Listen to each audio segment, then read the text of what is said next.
So, in order to do this classroom-based intervention or connect to curriculum, you're going to have to work with teachers in a variety of ways. And so my friend Marilyn Friend, who is not a speech-language pathologist but a special educator, has come up with these several different ways to be involved in active co-teaching.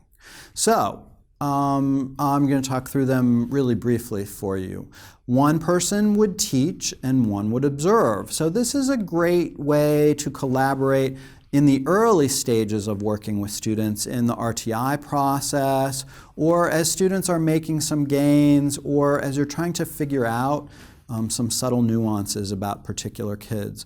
So the teacher would probably teach and the speech pathologist would be in the classroom making observations. For example, how many times a student who has ADD or ADHD is noted to be off task, or how many questions one of our students would ask in a particular activity, or how many WH questions they ask when they misunderstand. So making some observations like that.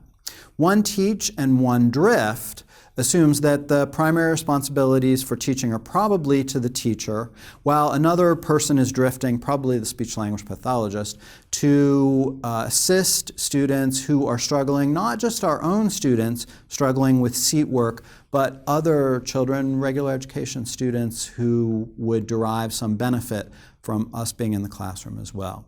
So there are many benefits to the drifting model, to supporting individual students or small groups of students in accomplishing work probably at their seat.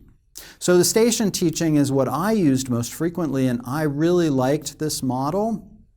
We set up centers for little kids and even for high school kids. And I would run one center. The teacher and the teacher assistant both ran a center. So kids rotated through 3 centers, and speech and language goals were planned into each. The teacher and the teacher assistant collected data just like I did, and we counted the whole hour as speech because I was very close to the students. I had planned all the activities. We were collecting data. I got credit for providing an hour worth of speech services. That proved to be a very effective model to serve kids, certainly in the least restrictive environment, very intentionally planned. So the station teaching or centers teaching worked really well for me at all grade levels, high school included.